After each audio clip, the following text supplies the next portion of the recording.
14. LONDRE Sylvester. After spending some time at the Cook County Jail for violating bail on a previous gun charge in 2021, 31-year-old aspiring rapper LONDRE Sylvester was fitted with an ankle monitoring bracelet and sent on his way. As he exited the facility around 9 o'clock at night, 2 cars pulled up. A pair of gunmen exited the vehicle and sprayed him with an onslaught of bullets. In what can only be described as a cold and calculated case of overkill, Sylvester was shot 64 times, ensuring that there was no chance he would survive. A 60-year-old woman who had just posted Sylvester's bail was shot but survived, along with a jail employee who was grazed by a bullet. After accomplishing what they came to do, the shooters fled the scene. Known by the stage name KTS Dre, Sylvester was allegedly a member of the gangster Disciple street gang. Police released few details about the deadly shooting, including how the suspects might have known he was about to be freed from jail or what their motive may have been. The case has remained largely absent from the news since it first broke, suggesting that the investigation is still under tight wraps or has perhaps come to a standstill. In the absence of any reports that the suspects have been captured, it's probably safe to assume they're still at large. 13. Genesis Escobar. In what can only be described as a senseless and preventable tragedy, 21-year-old mother-to-be Genesis Escobar put her life on the line in a bid for some quick cash one day in early 2023.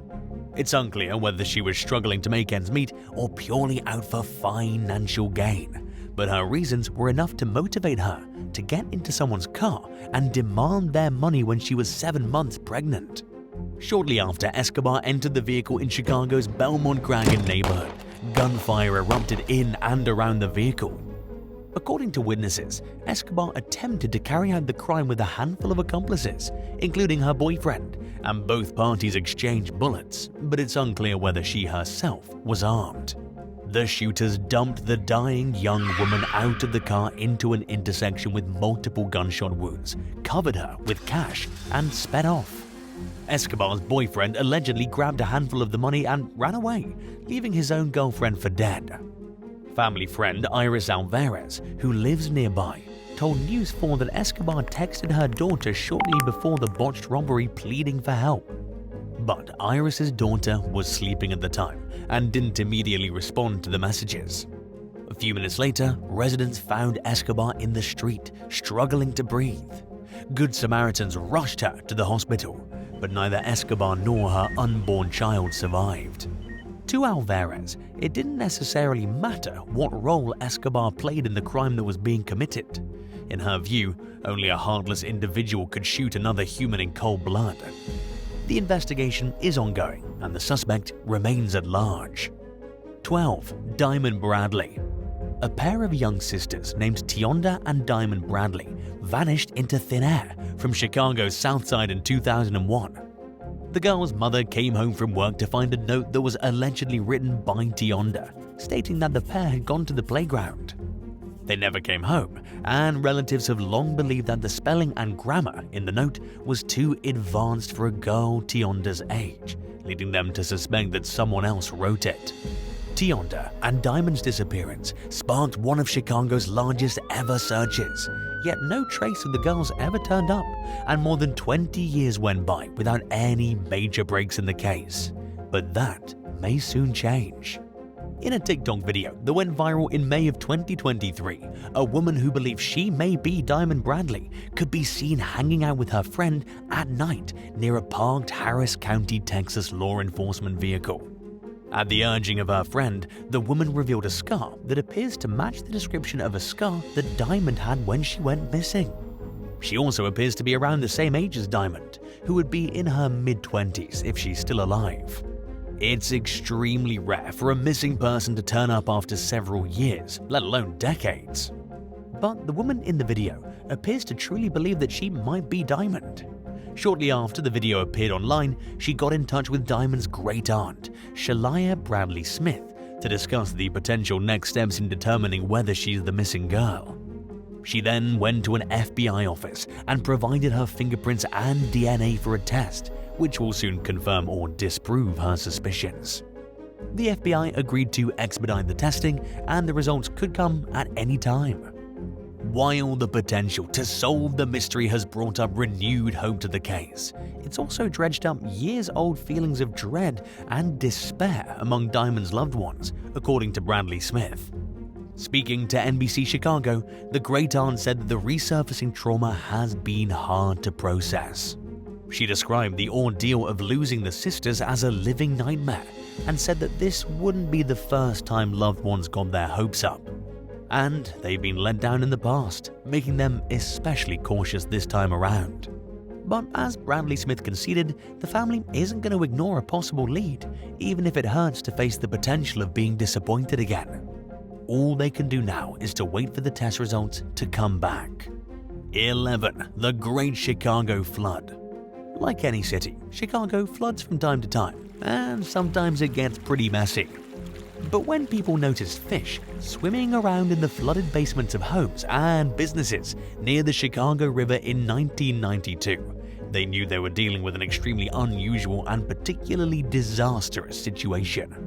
Unlike the types of floods the city was used to dealing with, the sudden influx of water wasn't caused by a broken main or a conventional case of excessive rain.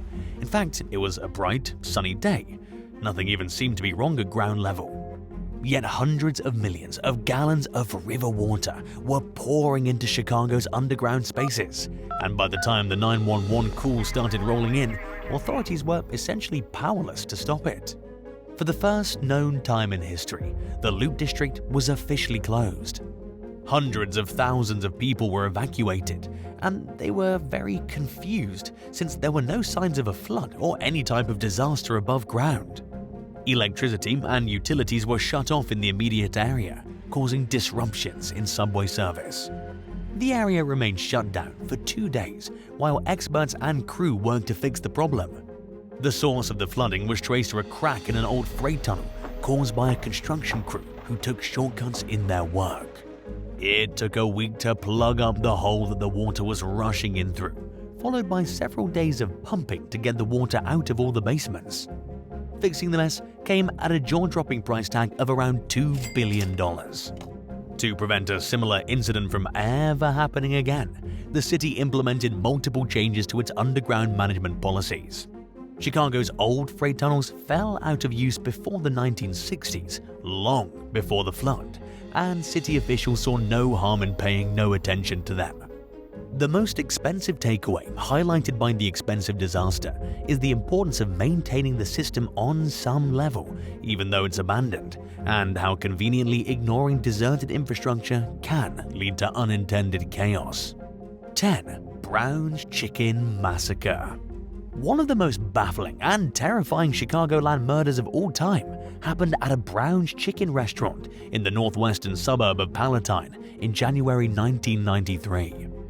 Just minutes before closing time, 2 men entered the business and opened fire on 7 staff members, including owners Richard and Lynn Ellenfeld and employees Guadalupe Maldonado, Michael Castro, Rico Solis, Thomas Menez, and Marcus Nelson.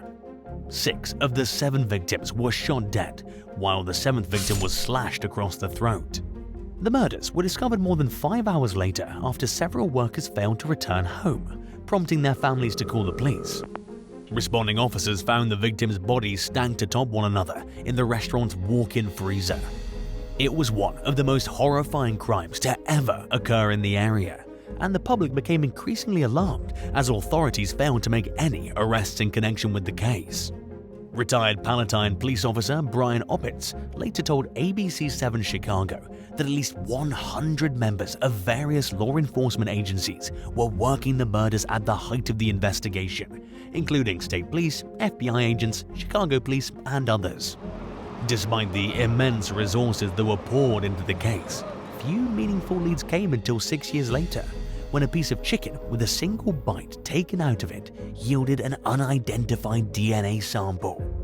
3 years after that, in 2002, a woman named Ann Lockett implicated her ex-boyfriend, James Degorski, and his associate, Juan Luna, in the brutal massacre.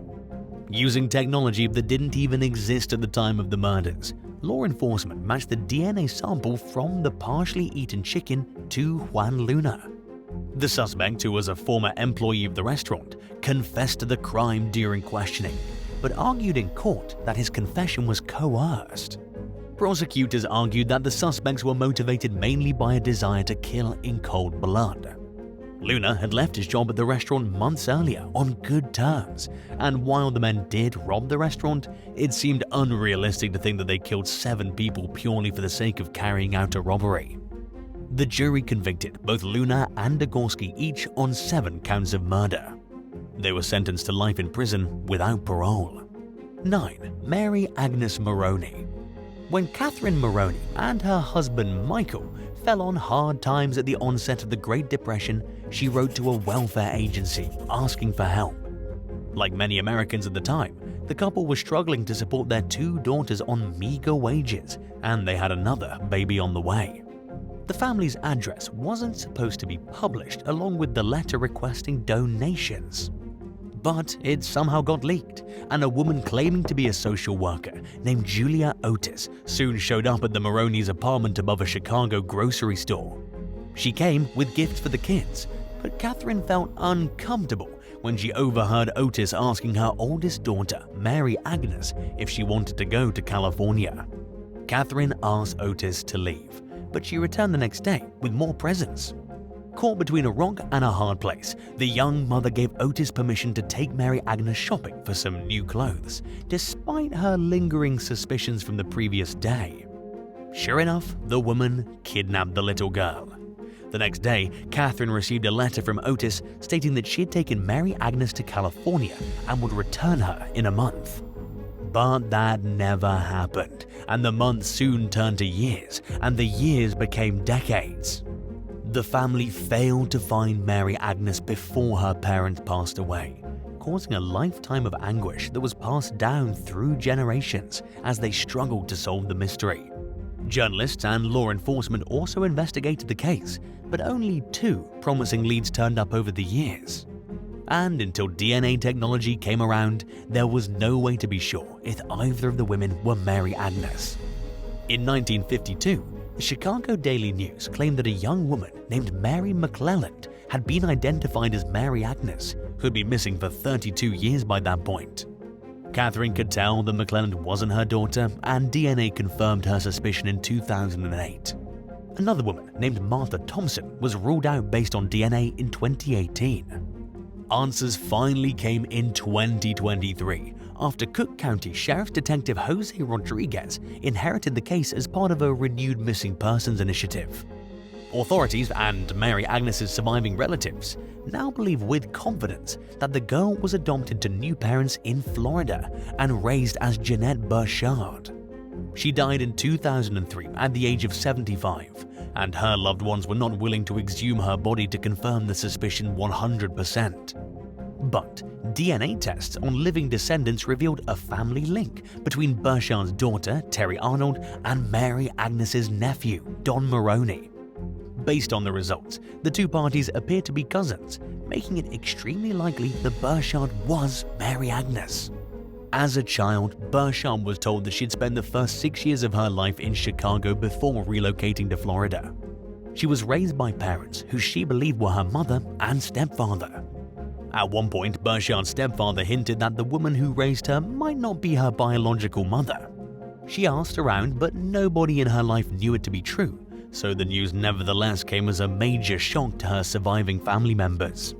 Meanwhile, Mary Agnes's relatives were relieved to learn that she was loved and treated well growing up. Burchard worked as a nurse for 50 years and raised 3 children. By all accounts, she had a happy, normal life and knew nothing of her true identity. Although Mary Agnes has been identified, questions continue to surround the case, including how she ended up in the custody of the couple who raised her and whether they were aware that she was kidnapped, or perhaps even played a direct role in her abduction. 8. O'Hare Station Crash. It's not entirely unheard of for trains to derail along Chicago's elevated system, which consists of 8 lines and is the second busiest rapid transit system in the United States. According to an NBC5 Chicago report from 2019, 27 derailments had occurred over the previous 10 years. Most incidents are minor, but every now and then passengers are injured or worse. One of the worst accidents in recent years came in 2014 when a train operator fell asleep at the controls and overshot the track at the O'Hare Airport L station. The 8-car train was going faster than the usual few miles per hour the trains typically pull into stations at, but it wasn't going insanely fast. It nevertheless crashed hard enough for the front car to barrel partially up an escalator before coming to a full stop. Between the station and the train, damages totaled nearly $11.2 million, and the Chicago Transit Authority paid out millions in lawsuit damages. 34 people were injured in the collision. Luckily, there were no deaths. The train's driver, Brittany Tyshecker Haywood, told investigators that she'd been working a lot of overtime and admitted to dozing off on the job. Just a month earlier, she'd overshot the tracks at another station, albeit without anywhere near the level of damage that occurred at O'Hare. While she'd previously denied falling asleep during the first incident, it became pretty clear that this was probably the case. A National Transportation Safety Board investigation recommended that the CTA and other transit agencies across the US make it a priority to better address the issue of driver fatigue. 7. Zachary Stoner. Zachary Stoner was a pioneer in the niche journalism genre of gangland reporting, who reported on elements of everyday life in Chicago that the mainstream media usually avoids or only covers from a safe distance. In addition to interviewing known gangsters, he showcased local musicians and other facets of life in his community that often go ignored by the press. His rapport with the community also enabled him to feature interviewees that the mainstream media didn't have access to. Stoner gained a sizable national following on his YouTube channel, Zach TV, where he described his content as Hood CNN. But his blossoming career was tragically cut short in 2018 when he was shot in the head in a drive-by shooting. He'd just left a nightclub during the pre-dawn hours and was driving in his Jeep when a car filled with several suspects pulled up alongside him. At least one of the suspects opened fire, striking Stoner in the head and neck. He lost control of his vehicle and crashed into a light pole and died a few hours later at the hospital. The shooting came as a surprise to many. While Stoner undoubtedly inserted himself into dangerous situations as part of his work, he was known as a peacemaker who generally stayed on good terms with most people. But his content was also controversial in many ways. He often discussed conspiracy theories and allegedly angered some people by interviewing certain rappers. Stoner had even received threats leading up to his murder, showing that there's no such thing as a journalist being on good terms with everyone they cross paths with. As years went by without any announced arrests, people increasingly wondered what was going on with the case or if Stoner's killers would ever face justice. In 2023, the Associated Press revealed that police had arrested 5 suspects in 2018 and 2019, but prosecutors declined to pursue charges for multiple reasons. Citing a controversial concept that's sometimes used in Chicago known as mutual combat, authorities reportedly concluded that there wasn't enough evidence to blame one party or the other for inciting the violence. Under its legal definition, mutual combat occurs when a fight or struggle which both parties enter willingly or where two persons, upon a sudden quarrel and in hot blood, mutually fight upon equal terms and where death results from the combat. Simply put, the law apparently didn't see it as their beef to get involved in. They also noted that the case wasn't viable to stand up in court due to inconsistent witnesses and insufficient evidence. The suspects were released and Stoner's killers remain at large. In recent years, the mutual combat concept has come increasingly under fire as a growing number of Chicago shootings go unprosecuted. Civilians are becoming increasingly concerned as suspects continue to be turned loose after being taken into custody for extremely violent gun activity. 6. LAQUESHA Holmes. 33-year-old mother of 4 LAQUESHA Holmes was tragically gunned down in broad daylight one morning in 2017, less than 2 weeks after being released from prison. According to authorities, she was walking down the street when a man pulled up in a car, exited the vehicle and began chasing her on foot. The suspect shot Holmes 12 times before getting back into his car and speeding away. It was initially believed that Holmes knew her killer and that she was victimized during a domestic dispute. This was later found to be untrue. Investigators uncovered surveillance footage of the murder, but it wasn't clear enough to identify the shooter. As the one-year anniversary of the crime approached, LaQuesha's mother spoke out to set the record straight. During an interview with Block Club Chicago, Belinda Johnson said that she believes her daughter was lured to her death by a man she barely knew. In fact, she claimed that everyone in LaQuesha's social circle knows who killed the young woman. Johnson said that she doesn't know the man personally, and she declined to provide his name to reporters. The grieving mother conceded that her daughter had spent time in and out of jail for participating in an identity theft ring, but she said she was unsure what the motive for LaQuesha's murder was.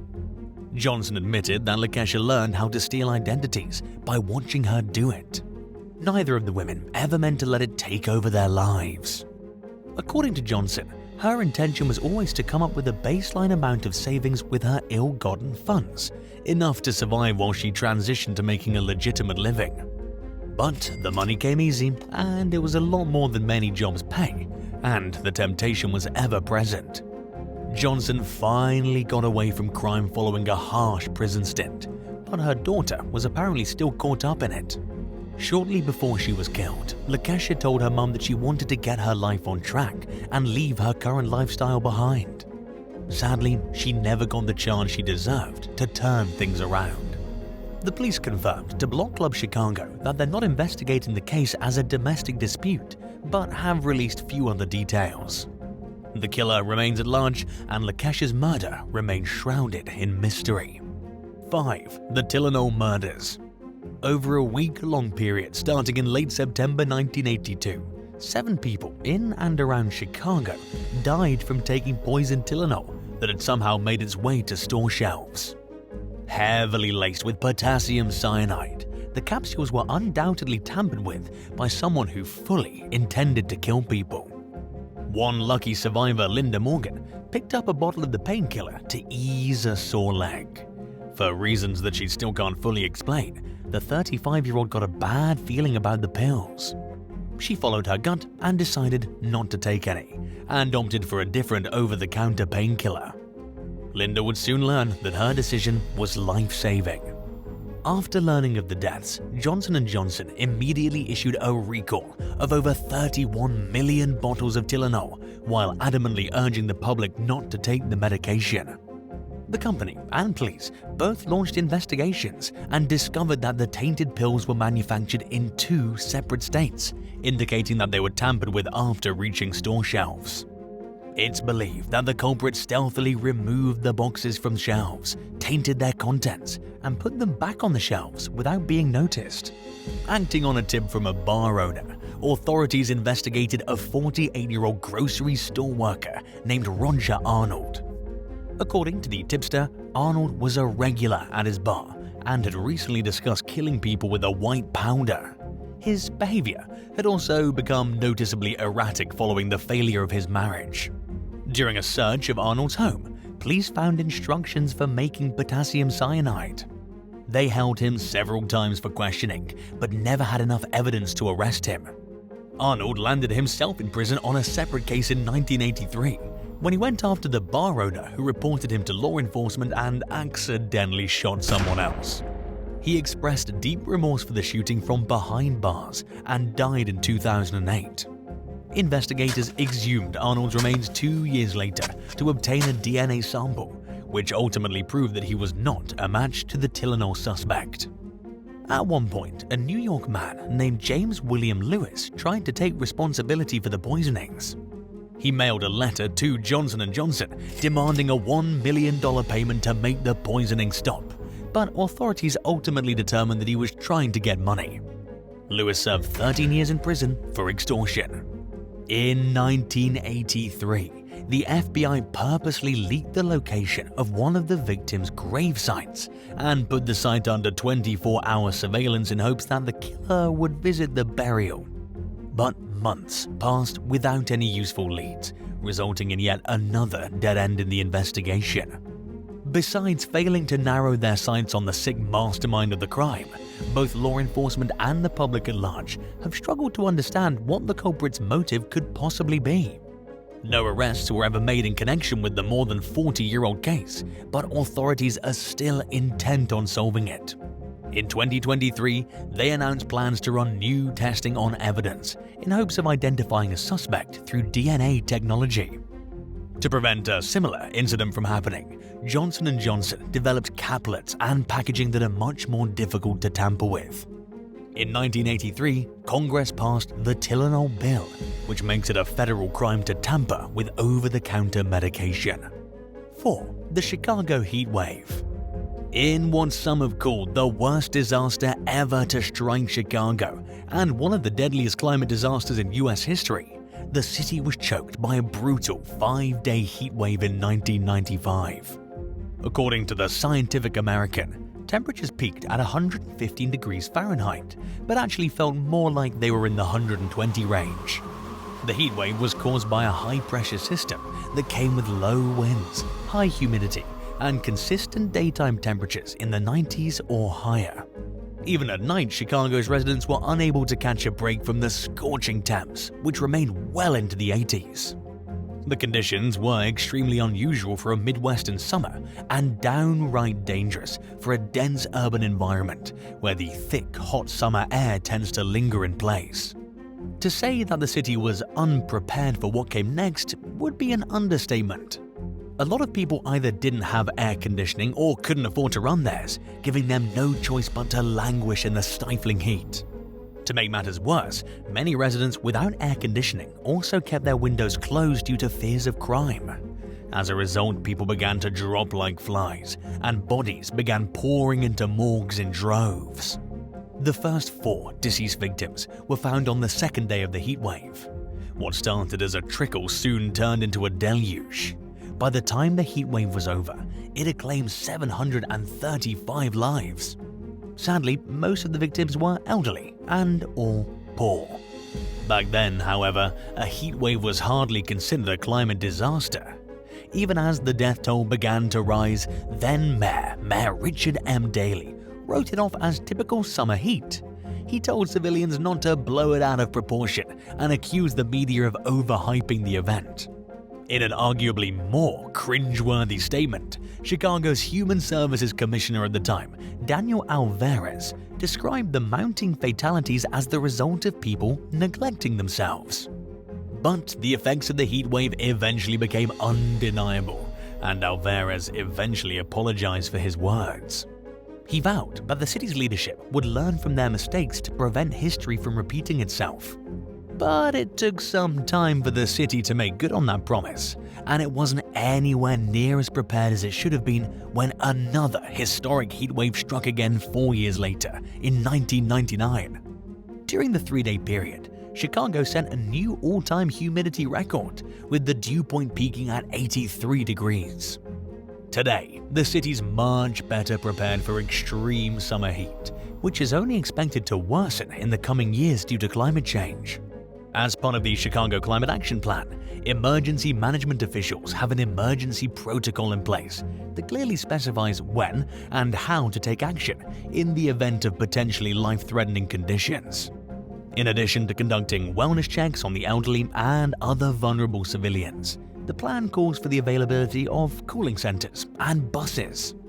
It may not be enough for the prolonged periods of extreme heat that seem to only be getting longer each year, but authorities remain dedicated to keeping the response requirements up to date. 3. The murder of Charles Merriam. Amoco oil executive Charles Merriam was at his suburban Chicago home one night in 1987 when someone knocked on his front door. The 52-year-old answered the door in his pajamas and came face to face with 2 men dressed as Chicago cops, who shot him twice in the chest and once in the head. After executing Merriam in cold blood, the killers left the scene. They remain at large to this day. In the days leading up to the shooting, Merriam had become increasingly concerned about his safety. He was implementing some major changes at his local gas stations, which were being converted from full-service gas and repair shops to self-serve convenience stores. The revamped business model put MERRIAM at odds with Frank Melito, who was Chicago's biggest gas dealer at the time. Fearing for his safety, MERRIAM had requested protection while visiting his businesses. A year before he was killed, MERRIAM was approached by federal prosecutors who wanted his help nailing Melito in a suspected tax and mail fraud case. Naturally, this would have only added to any existing reasons Melito may have had for wanting him out of the picture. Melito had strong political and local law enforcement connections, along with ties to the mob, and his name was the first thing that came to a lot of people's minds in trying to solve MERRIAM's murder. But the case quickly went cold and landed on the back burner before being all but forgotten about. As the 35th anniversary of the crime rolled around in 2022, MERRIAM's son Ken told ABC7, Chicago's I-Team, that his father's murder had been covered up for decades. He accused local authorities of shirking the investigation because the findings might embarrass the police department. After all, the killers were connected enough with the agency to get their hands on authentic uniforms. Ken also claimed that investigators told him that they were pretty sure who committed the murder, but not to expect any charges to be filed. He even said that police told him hitmen were paid $6,000 each to carry out the execution. Sadly, the case appears no closer to resolution now than it did decades ago. Various law enforcement agencies declined to speak with the I-Team, including the FBI and the Cook County Sheriff's Office, but both said they were willing to pursue any new leads that came in. 2. The Loop Crash of 1977. The worst accident in the history of Chicago's elevated transit system happened in early 1977, when two trains collided during a Friday evening rush hour in the city's busy Loop district. At the time, trains often traveled in both directions along shared tracks. Long story short, a train driver overrode stop signals, which operators were able to do at the time, and rammed into the back of another train along a curve. Those who were on the rear train later said that the impact didn't feel major, probably because it was only going about 10 miles per hour at the time of the crash. But the driver continued to apply power, causing the train to keep trying to move forward, even though it was pinned against the vehicle in front of it. As a result, the rear train jackknifed, causing the first three cars to fall off the track. The first car landed on a track support structure, while the second and third plunged straight to the ground below. A fourth car dangled precariously off the track's edge. 11 people were killed and 268 were injured. The collision was ultimately blamed on human error. More specifically, the train's operator Stefan Martin reportedly had a poor safety record. While it's unclear exactly what caused him to carry out the maneuvers that led to the accident, distraction appeared to be the main problem. In a moment of panic after the initial collision, Martin pushed forward on the controller, causing the ensuing derailment. Following the crash, the CTA banned train operators from overriding signals without obtaining permission first. In the years since, trains that once shared tracks along the loop have been separated to further reduce the risk of another deadly accident. 1. Tinley Park Lane Bryant Murders. 4 customers were shopping at a Lane Bryant store in Chicago's Tinley Park suburb one morning in 2008 when a man entered the store and announced that he was committing a robbery. He forced the customers and 2 employees on duty into a back room at gunpoint and tied them up before shooting them execution style. The shoppers and one of the workers died. With help from the surviving victim, police created a composite sketch of the suspect who fled the scene after the massacre. They also released a voice clip of the killer, who could be heard ordering the victims around during a 911 call placed by the store's manager. Thousands of tips poured in, but police appear no closer to solving the case today than they were more than 15 years ago. And while the suspect did clean out a cash drawer before fleeing, investigators were never able to establish a clear motive for the crime. After pouring $2.6 million worth of resources into the case and barely getting anywhere with it, they're relying on the public to continue coming forward with information that will lead them in the right direction. Former U.S. Marshal Ed Farrell, who was previously assigned to the case, told ABC7 Chicago's I-Team in 2023 that he believes the necessary evidence and information for solving the crime is available. But detectives not only have to narrow it down, like finding a needle in a haystack, they need to reverse engineer what Farrell describes as the electronic footprint left behind by those involved in the crime. Based on surveillance footage, he doesn't believe the shooter acted alone. Shortly before the massacre, security footage captured two vehicles pulling up to the scene together and then leaving at the same time. Farrell and others are hoping the right tip comes along and paves the way for putting all the evidence into context so that justice can finally be served. A $100,000 reward is being offered in exchange for information leading to the arrest of any suspects. Thanks for watching. Which of the cold cases on today's list would you most like to see solved, and why? Let us know in the comments below, and remember to subscribe. See you next time. Bye.